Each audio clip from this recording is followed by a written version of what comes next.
Hey there, welcome to Latina. I'm Alicia Menendez, your host and contributing editor at Bustle. I like that there's a story for little girls that teaches them that they can win if they're good and they don't give up.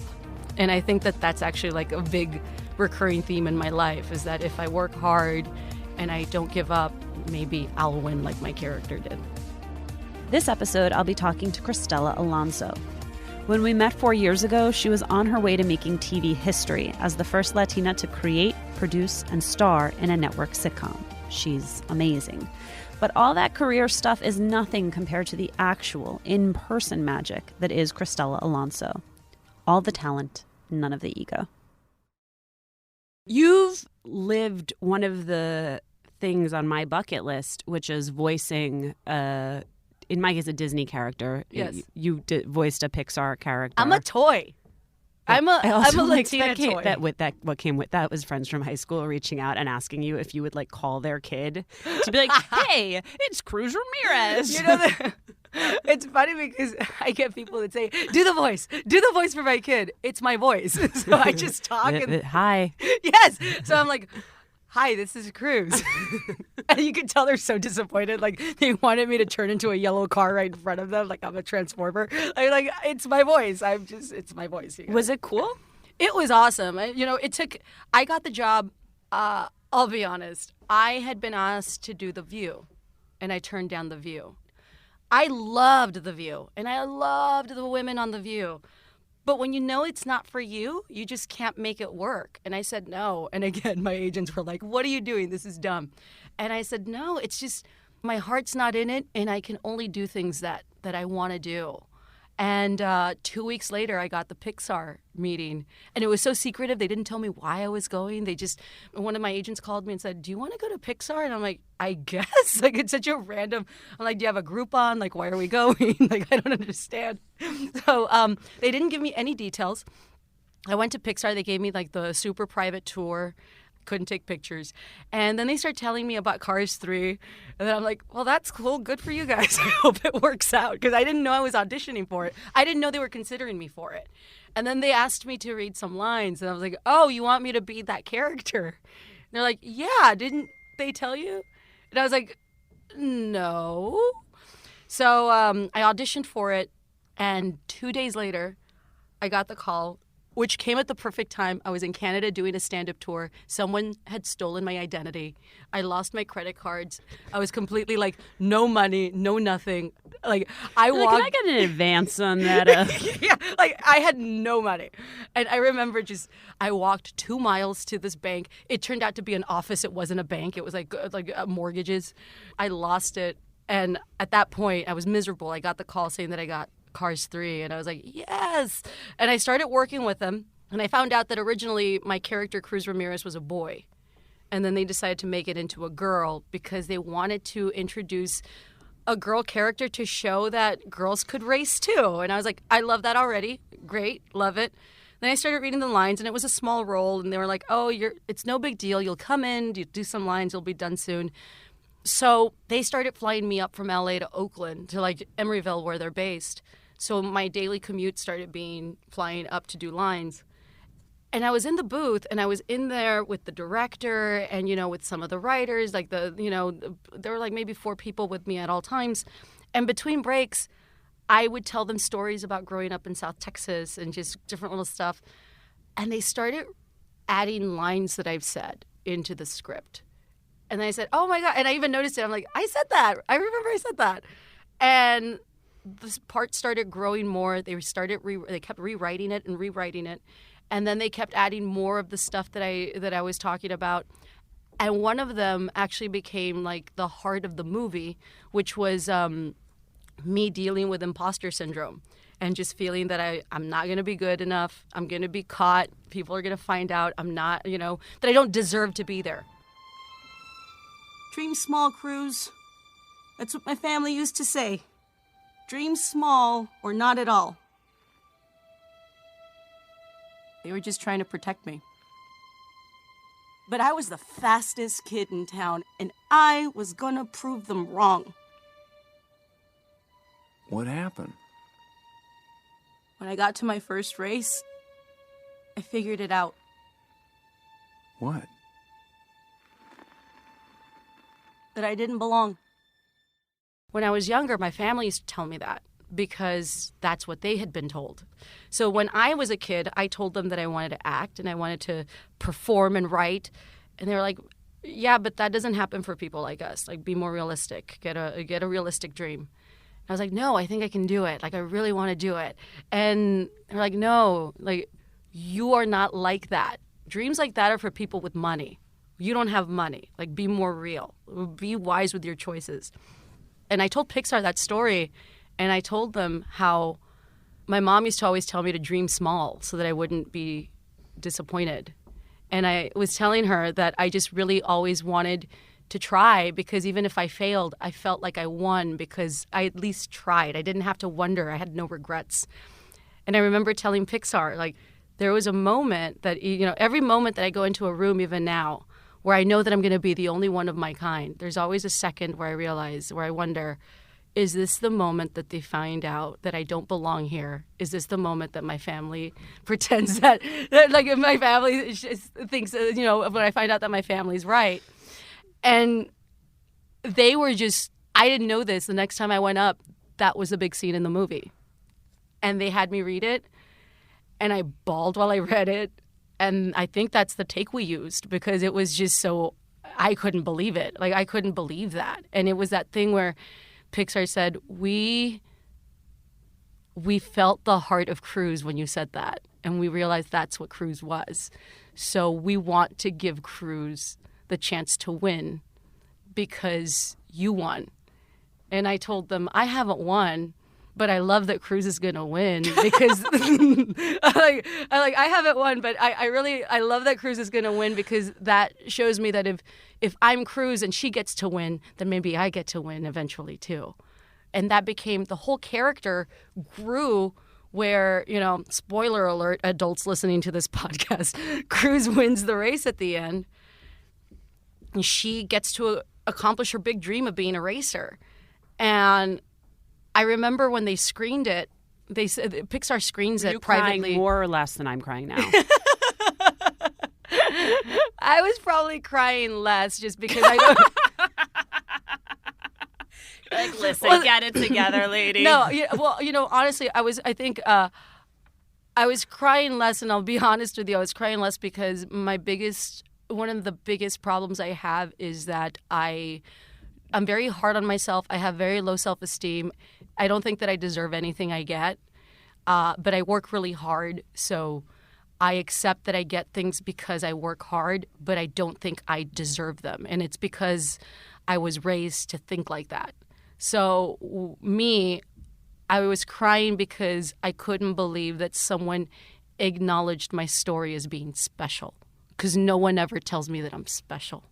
So it's that thing where it's hard for me to accept it.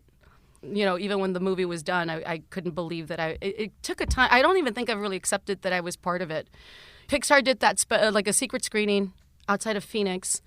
And I remember they came back and said that there's a moment where Cruz wins the race at the end.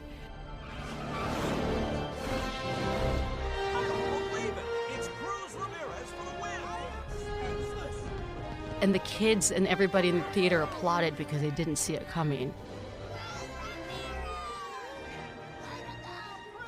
And the thing that really I found moving, but also heartbreaking, were that there were little girls that they told me, Pixar told me there were little girls at this screening that thought they didn't understand the movie because they weren't used to girls winning. They were asking their parents, did the girl really win? And that was heartbreaking. But at the same time, I was so grateful that Pixar let that character exist. And, Coco came out afterwards, and everybody loves Coco. And I'm not saying that because I'm playing Cruz Ramirez, but I think that we also need to acknowledge the existence of Cruz before Coco, too. Because Cruz came out in the summer, and she was a Latina character that wasn't Latina. Cruz Ramirez and Coco can exist in the same company. They can be created by the same people. We need more representation of different kinds to show that we're all very different and our stories can be different, but we all come from the same place, you know? And for me, Cruz Ramirez, Cars 3 is probably the best thing I've done, because I say that kids are the ones that we have to really be cautious with. We have to be careful with our words around them. We have to be careful with what we do in front of them. We have to teach them early that their voices matter and that they matter, because when they're not told that, when they're not taught that as children, we grow up to be cynical adults that think that change is pointless. And I like that there's a story for little kids, especially little girls, that teaches them that they can win if they're good and they don't give up. And I think that that's actually like a big recurring theme in my life, is that if I work hard and I don't give up, maybe I'll win like my character did. Cristela, here's my favorite thing that happens on Twitter. Someone finds your show, Cristela, for the first time. They watch it. They're like, this show's amazing. I love this show. And then they tweet at you, when's your show coming back? There's people that watched it when it was on the air that still ask me when second season is coming. And I'm like, that was almost 4 years ago, you guys. Let it go. Let it go. It's such a unique experience for the rest of your life, no matter what you do from here on out. You are now the first Latina to ever create, produce, write, and star in your own television show. Now, with some time and distance, what does that mean to you? It means that it allows me to do other things that, unfortunately, I think at the same time allows me to be the first one to do other things, which reminds me that it's very sad that I'm the first one to do things. When I did Cars 3, I was the first Latina lead in a Pixar movie, and it was a big deal for them because they had never done that before. Every time I do a stand-up show, I always have a Latina that comes up to me and tells me that their show helped them somehow. And it's funny how when people are hungry for representation, they cling on to something and they see what they want to see, the message that allows them to do things. So for me, I love when people discover the show, and I love that people get what they want.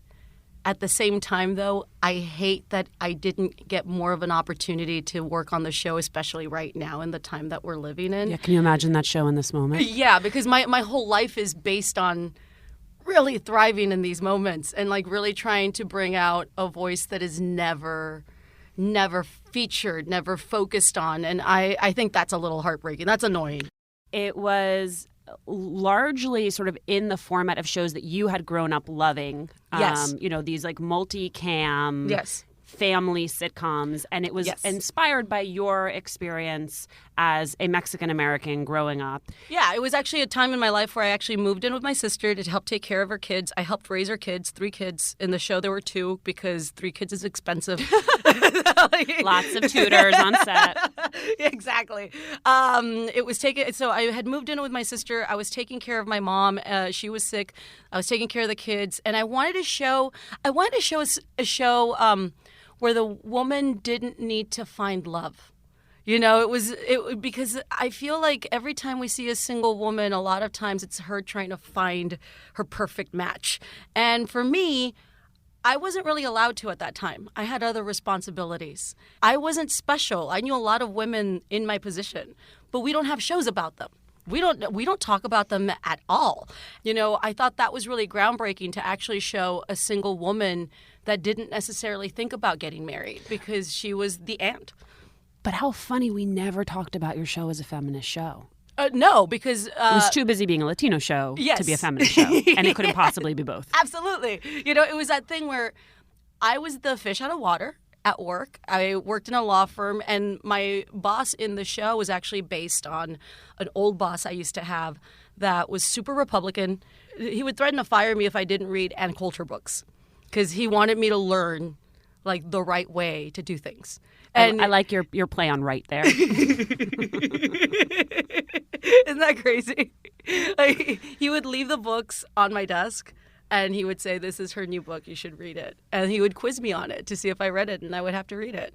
And it was that thing where you read it and you just kind of realize that you're the problem as you're reading it. You're just like, well, this is not a love letter to me at all. But Silly Cristela. I know. Hey, guys. But I do think, in a weird way, I think that just the way that we are as a society, we go through trends. And I think that a lot of people use movements as trends. I don't mean the people involved in the movement. My God, no. But I think that my show is very feminist, and I think it was maybe a year before the feminist movement kind of took off, where everybody was kind of accepting that it was going to be around. You know, if my show had probably come out during the time that the Women's March had come out. Or just in the peak of Donald Trump. Yes. In a weird way, I was predicting the future. I did a Netflix special. And I remember, lower classy. And in the special, I remember we were shooting it in San Antonio and we shot the first show. And one of the Netflix executives came up to me, and this is obviously before Trump won. And he said, do you want to change the jokes and change maybe the pretense and change some of the stuff because he probably won't win? And I was like, no, we have to leave it like that. It's a snapshot of where we are in this country. We can't deny that it's happening. And the special came out a year ago, and it's more relevant now than it was a year ago. And it's that thing where it's kind of frightening to see how accurate it is. And when you look back on my show, it's kind of weird to see how accurate it is now. I feel that both my special and my show were about like a year or two before its time, which I think is really sad. I always said during the production of my show will probably not last, but the next one that gets the opportunity will last. Oh, I hate that you were right about that. Because, I think one of the things in the few years, and even though we're in different industries, there's an overlap because it all sort of is under the media umbrella. Yes. One of the naivetes I had coming into this business was that it was an escalator and it was up, up, up, up, up. And that each big opportunity, if I worked hard as I always knew I would, did my best, yes, would lead to a bigger opportunity. So not the way this actually works at all. And I wish that the humility I've earned was not earned. And I had just come in knowing that, because you really end up having your ass handed to you. I was talking to my therapist about this week. I was telling him that I actually wonder how, because at times I struggle with depression. And I think a lot of it comes from that. From the idea that you're taught as a kid that if you're nice and you work hard and you're a good person, things will happen. And they can. But in certain industries, in certain things that you choose to go into, you realize that it's not enough. And when you do all those things. And on top of that, you're also extraordinarily talented, yeah, and exceptional in a number of ways. But this is also not a business that's a meritocracy. Absolutely. And it's weird because I guess in certain industries, in certain jobs, statistics matter. I kind of wish we had that skill on this job where I can look at peers and say, you're not good at this. And, be told, like, you're not good at this. I think that when you grow up having this idea, when people tell you, and look, they mean well, and you should be a good person, and you should work hard, and you should be nice, but you also have to realize that if things don't work out the way you wanted them to, that's not your fault. And I think that a lot of times we tend to look inwards and think, what did I do wrong? And we have to understand you didn't do anything wrong. It's just, it wasn't your time or it wasn't your thing. I say this a lot in talks where people always say, oh, my prayers weren't answered. And I always say, well, they were. The answer was no. And you're like the opposite of a motivational speaker. Like, why try so hard? It's all pointless. Everybody, my seminar's $5. Walk on this fire. I know. It's going to burn and you'll learn nothing, but walk on it. I'm like the anti-Tony Robbins. How do you work around the fact that you will probably never be fully embraced? I think, a couple things. Well, first of all, do you think that's fair? Yeah, actually, I think that the people that want to be in the writer's room, the people that want to get a show, the people that want to do that, you should absolutely do that. I think that what would help is that if more people like me that have been in that situation can go back and tell people that are coming up what to expect. So what do you expect? In a writer's room. What is a writer's room? A writer's room, for me, my personal experience was being told no a lot, on my show. But like, what do you do? Like, you sit around and like jam? Yeah, we actually basically have, like imagine a cliche 80s movie, like it's a corporate room and somebody, like long table and everybody's sitting at these tables and somebody comes in and they're like, I've sold you, I've bought the company, you're all fired. Like it's that kind of table where there's just a lot of people sitting around and we have a whiteboard that has the episodes that we're going to do and we start pitching stories. And because the show was so close to me, I wanted to do stories that were a little different, but also I wanted them to be different from other sitcoms. Because, when you see a lot of sitcoms, you kind of, which ones are coming. Sometimes they're very typical. And I just wanted everybody to work as much as I did. And I wanted people to care as much as I did. And you realize that. Oh, please stay down. That was me. It was me being naive, me not having anybody. When people ask me who's your mentor, I'm like, no one. Who do I have? I don't have anybody that I can go to and ask for advice. People barely acknowledge that I did the show. But on Twitter, they do. Well, the industry doesn't acknowledge that I did my show. A lot of the reviews for your show, one of the big takeaways was that you were a huge star as an actor. Yes. Which has got to be sort of affirmed. Like, did you walk around with those to be like, told ya? You know that I actually never read any reviews. They were good. I never read any of the reviews. There was this thing. There's a show called Iconoclast that was on Sundance years ago, and they would put two people that really respected each other's work, and they would have a conversation for an hour. This is pre-podcast, and there was an episode with Dave Chappelle and Maya Angelou. And it's an amazing conversation. But Maya Angelou has a moment where she says, don't pick it up, don't put it down. And she breaks down how you can't listen to praise because if you do, you have to listen to criticism too. You can't just pick one. And for me, once I heard that, I took it to heart. I didn't read reviews. I didn't like that because then she had such a great point where if you do read the good things, then you have to accept the bad things for what they are. And if you do that, how on earth can you do honest work if you're always wondering what people are going to think of you? Mm-hmm. And I didn't read any of them. I don't Google myself. I don't do anything. The only time I hear anything about myself is when people go out of their way, thank you, Twitter, to tell me how awful of a person I am on Twitter, but they're always anonymous. And I always say they're in St. Petersburg, babe. I tell people, I'm like, babe, you believe in things you believe in it so much you have to do it anonymously. Like, come on, like. That's adorable, Yeah. Why is this an egg? Put a picture up here. Exactly. I'm like, I'm putting my picture up. You do it too.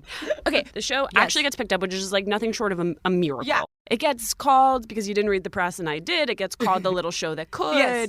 And, I always thought not knowing anything, knowing if the script is good and it's produced well and it finds an audience, then that's it. But there are all these other decisions, like time slot. Yes. How promoted a show is, yes. what your lead-in is. And I didn't know this. It matters what studio owns it. Explain that to me. I didn't know my show was owned by 20th Century, and 20th Century would basically lease the show to ABC, which means that ABC had to pay a lot of money to rent my show so that they can broadcast it, basically. With my show, the marketing money goes down because they already had to pay money to rent the show. So just by a technicality, by business sense, if you want to create a show right now on network TV, you should try to create it within their own studio. That's how you get more support. No one told me that. I had no idea. So I didn't know why the marketing was different. I didn't know why it was really lopsided, the shows that were owned by ABC Studios and my show. And then you discover what people think of you with the marketing. We had a pitch that I fought really hard, and it's a podcast, so I can't show it. I'm going to show you a picture of the first promo picture that they had for my show. That was so offensive that Did they wrap you in a tamale?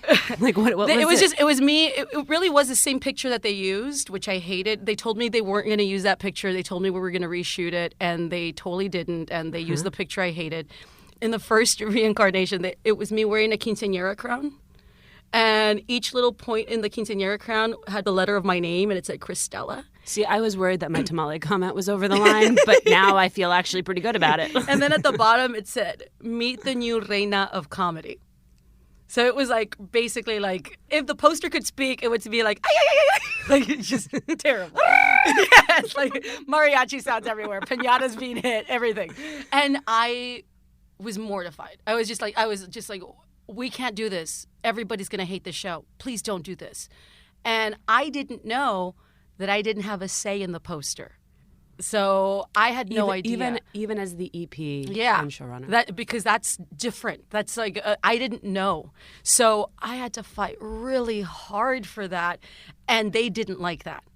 Like, they didn't like that I had a problem with all the work that they had done on this poster. And they couldn't understand, you guys, this is kind of offensive. Like, people are... It's kind of offensive, and that is sort of so... Like, I feel like we don't even need to explain that. I feel like the other part of it, though, is that you've spent 10 years investing in the person and brand, Cristela Alonzo. All to have it shut down by someone else in a minute. Because I think that is...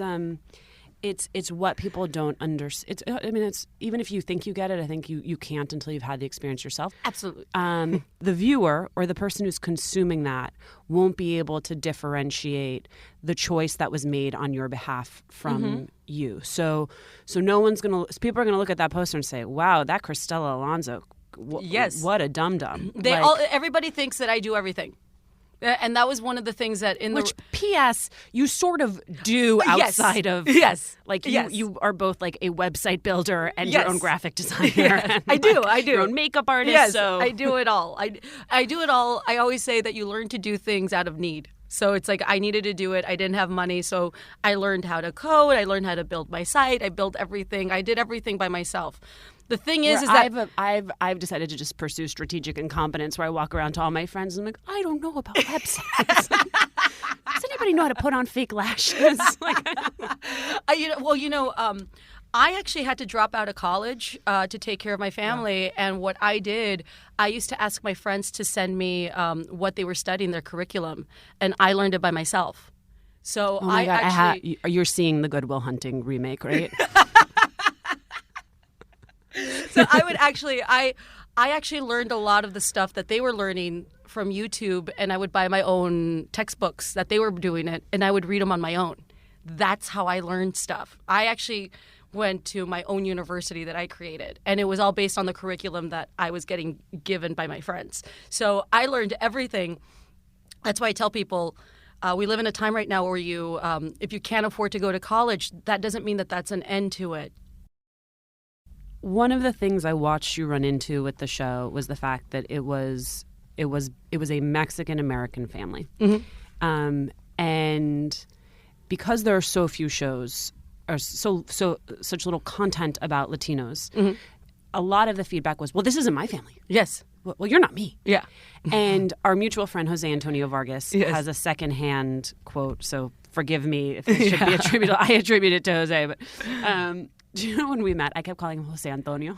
And he was like, that's not my name, right? I'm just Jose. Like, okay. So, but Jose had a mentor, I think, at the Washington Post who said there's universality in specifics. Be specific. Yes. Don't make a pan-Hispanic show. Yes. Make it like very, very specific about like, these are Mexicans in Texas. And like, this is specific. I just don't know how you get around that feedback loop where people, because they don't have Latino shows, are then mad that the one Latino show isn't. Well, I think that we have to, in order to fix that, we do need more content. And actually, I believe in that so much, the specificity. That's why I made it a point to set the show in Dallas. That's why I made it a point to say that we were Mexican American, because I also wanted to show a lot of times when we see Latino culture in mainstream, pop culture, we always don't know what they are. And even we're known as Latino, but we really, and it's weird because when you do know what they are, they're usually Puerto Rican or Cuban, some Mexican, but not really, it's very really Puerto Rican Cuban. And I think that by being specific and saying what you are, you actually let people know how many more variations of Latino there are. Well, especially what I believe the number is that 80% of Latinos in the U.S. are Mexican. Yes. It's like something ridiculous. Like, we're all Mexican. You know,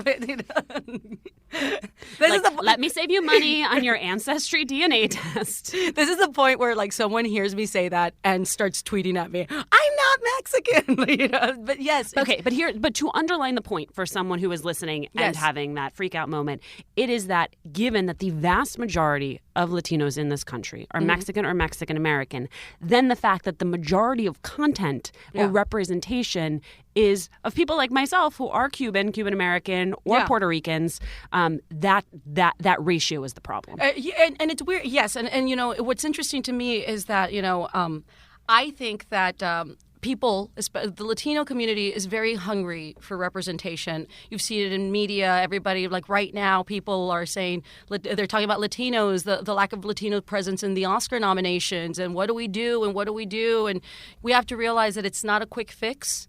And we've been trying to do it for decades, for years, but we're not there yet. And, you know, I say this in regards to anything. We have to try, not just because we think that we're going to change things, but we have to keep trying and along the way think, I hope I'm moving the needle, and understand that it's a long process. But when Latinos are hungry for representation, they judge everything. A lot of times, some of them judge things very harshly because it has to be perfect. And no perfect show exists. Can I be on your podcast? Because this is like this is legit to be continued, because we still have to talk about so many things. Like, I feel like I got to like we nothing. We have to do like another podcast episode. I didn't get to talk to you about immigration. I didn't get to talk to you about politics in the age of Trump. I didn't get to talk to you about your comedy special. Why don't we do that? Oh my God, that's more important. Okay, good.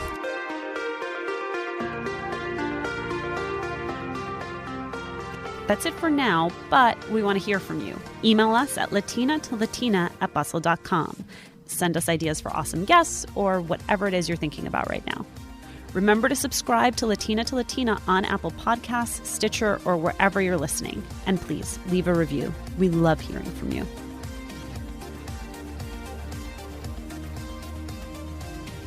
Latina to Latina is produced by Lantigua Williams Co, mixed by Oluwakemi Aladusui, with assistance from Anna Parsons.